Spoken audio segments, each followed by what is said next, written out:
Uy, wag yun nang tanggalin si Auntie Claire kasi ano natin yan siya eh. She's our entertainment of the day.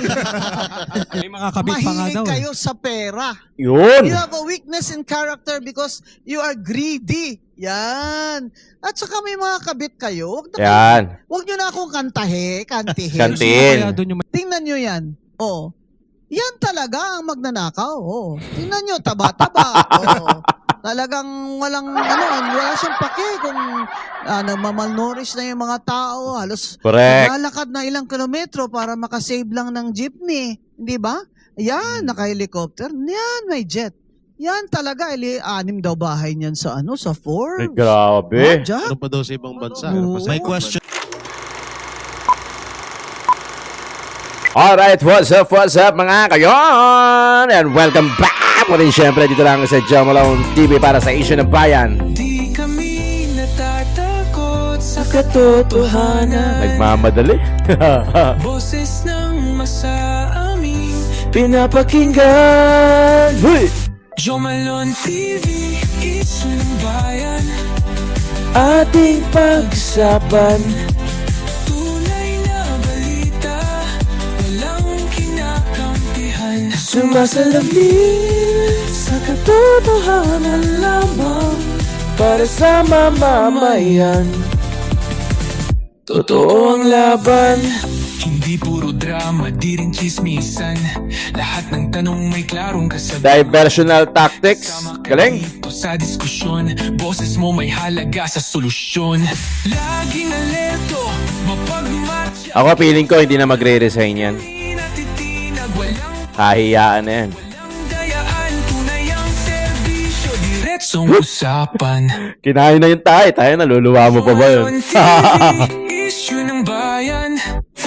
Ating pag-usapan. Sabi nila yung mga DDS to, kain tayo suka. Tayo na Walang kinakampihan. pinabili ng suka. Sa katotohanan lamang para sa mamamayan. Totoo ang laban. Walang kulay, walang kampi. Best friend nyo kasi si Satanas eh. Balita, talakayan, katotohanan. Para sa bayan. Alright, mega love shoutout sa lahat ng viewers natin dyan. Isang magandang gabi, umaga, hapon sa inyong lahat ha. Diyos ko, Santísima, Santa Maria, Santa Ana, Santa Elena, Santa Monica. Maraming salamat po sa lahat ng viewers natin, OFW ka man o dito sa Pilipinas, Luzon, Visayas, Mindanao, yung mga laging nagkikinig, naghahanap ng mapagliliwaliwan at gustong yung mga tahimik na buhay, pasok lang kayo dito. At guluhin natin yung buhay nyo. Paki-double check na lang kung nakasubscribe na kayo. Mga pamangkin mga kayo na. Kung hindi pa naman, paki-subscribe na lang. Paki-click yung bell icon. Don't forget to subscribe also to our backups channel. Siyempre, wala na iba kundi yung When Tito Talks. We're talking about anything under the sun. Tito Jom, Tito ng ina mo para sa food vlog natin sa kanyang Solid Duterte update. Yan yung mga nasa field, yung mga full na video, dyan yung mapapanood. Okay? Simulan na natin to. Ang lupit ni Rowena Guanzon, no? Ni attorney. Grabe to. Pagka nagkada leche-leche, ito kukunin ko talagang attorney. Talagang ito yung ipaglalabang ka, eh, no? Ipaglalabang ka hanggang uli. Malupit. Malupit. O, nag-guest kasi si attorney Rowena Guanzon kahapon doon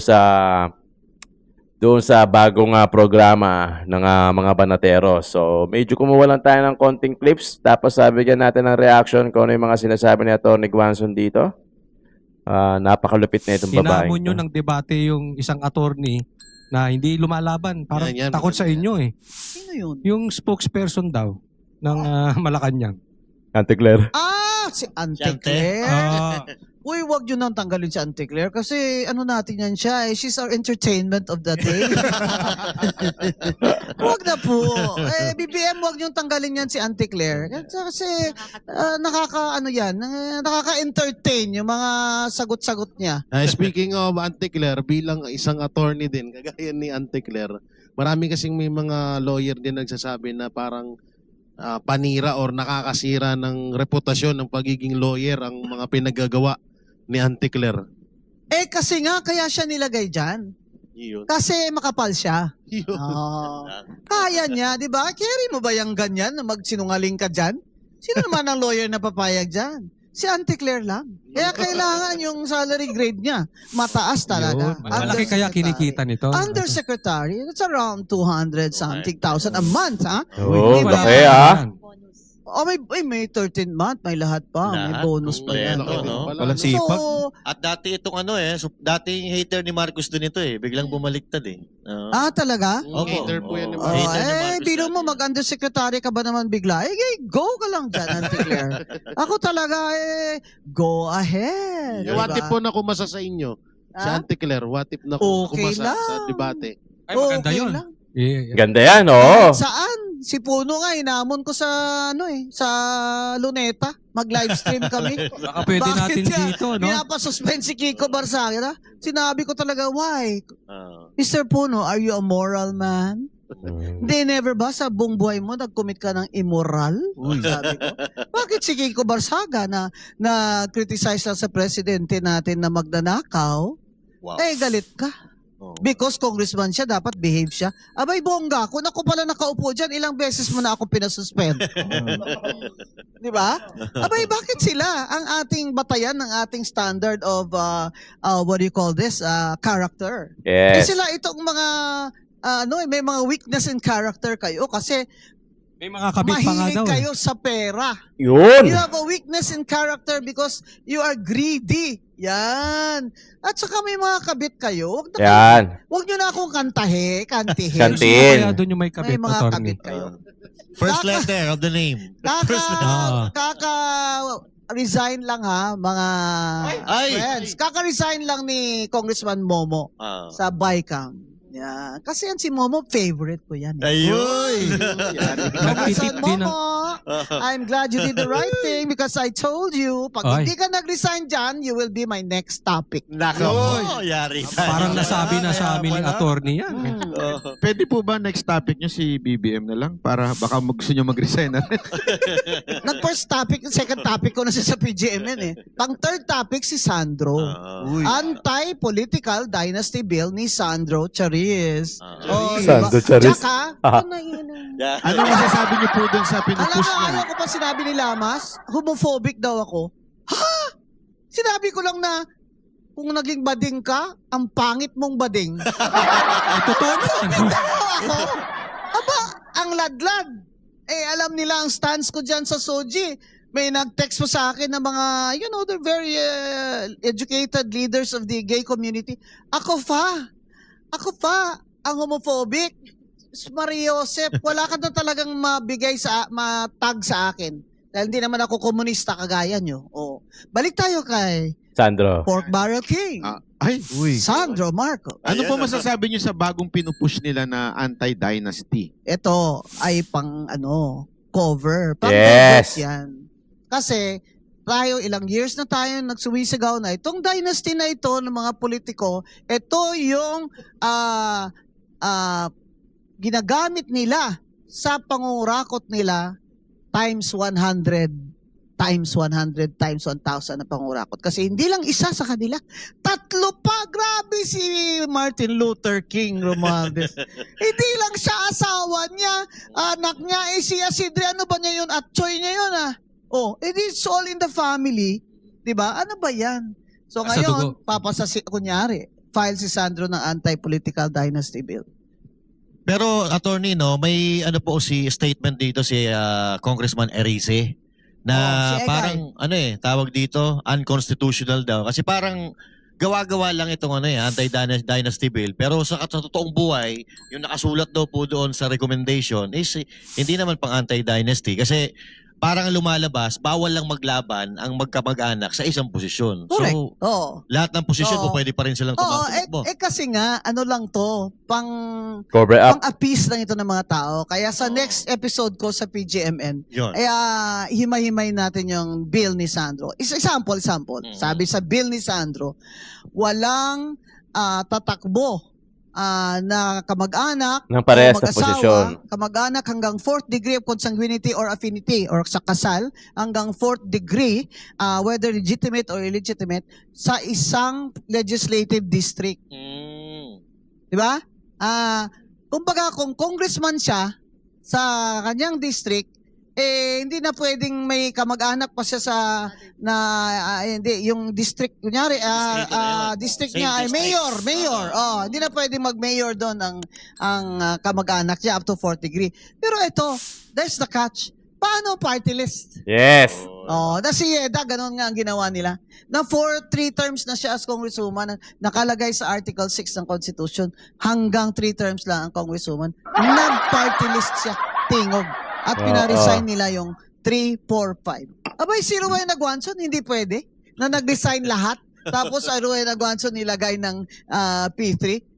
Sinabi na hindi pwede, si Rowena, hindi pwedeng ganun. Parang may mali. Tapos siya, pwede. Ay, pag si Romualdez pala, pwede. Pag si Rowena Guanzon, hindi pwede. Ayan kaya, tingnan nyo yan. Yan talaga ang magnanakaw. Tingnan nyo, taba-taba.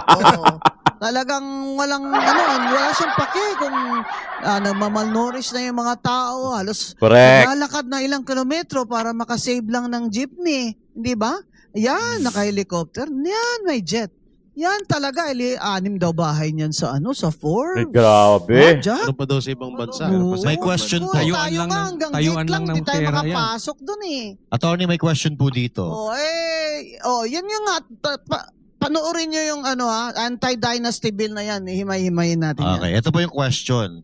May moral ascendancy ba si Sandro to push for the anti-dynasty bill gayong ang pamilyang Marcos ang naka-benefit ng both sa local and national post? Yun na nga wala nga siyang karapatan. Etos lang yun. Kung sa kakabaklaan pa na language. Etos lang. Yes. Kumbaga, List lang. in-etos niya lang tayo.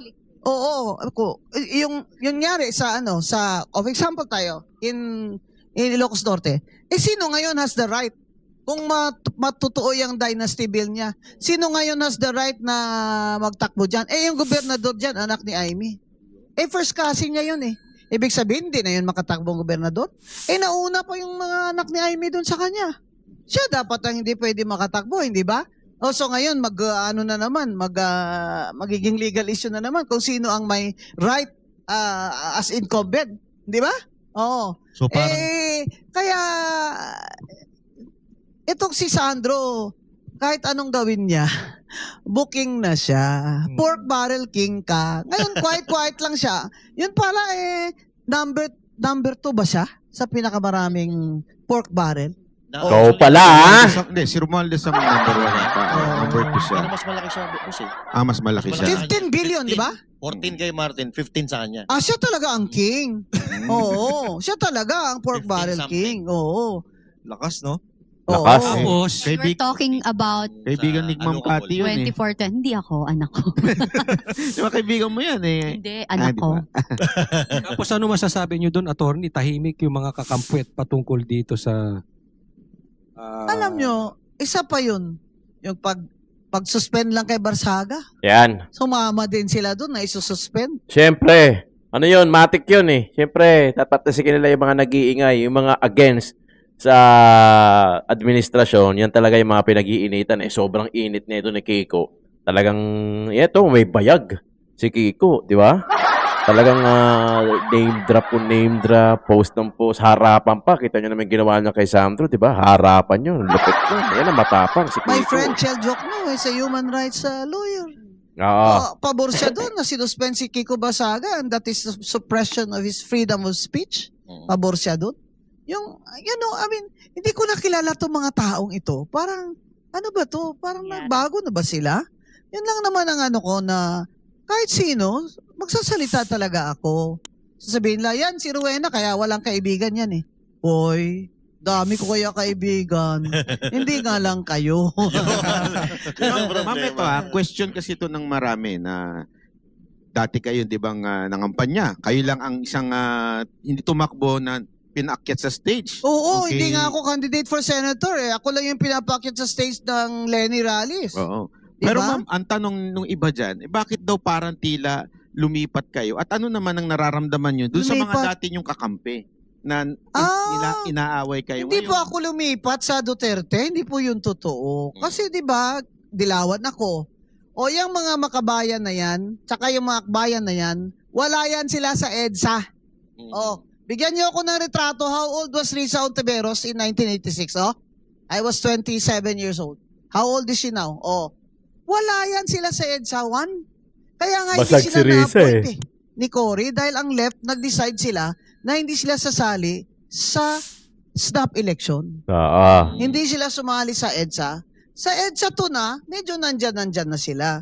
Pero yung kakamping na word, ginagamit yan dun sa mga kumampi sa kay Lenny. Yes. Yan. So, hindi lang masabing Aware na tayo dyan. Sobra pa ang kampanya ko at gastos ko kay Lenny kaysa sa inyo dyan, ha? Yung nga ibang mga donation dyan ng mga katropa ko, i-accounting nyo nga. Lalo na yung mga taga Iloilo, i-accounting nyo daw. Yeah. Oh. So, ibig sabihin po ba nito, yung Hindi po ako nagdo-Duterte. Consistent po ako na anti-Marcos. Pangalawang Marcos ko na ito. 12 years old pa lang ako, anti-Marcos na ako nang nag-martial law. Wag nyo ako, ha? Wag ako! Basically, Ilang taon lang kayo noong 1986. So sabihin nyo na, ano kayo? Talagang anti-Marcos kayo? Di ba? Ay, yan na matapang. Si Atty. Rowena.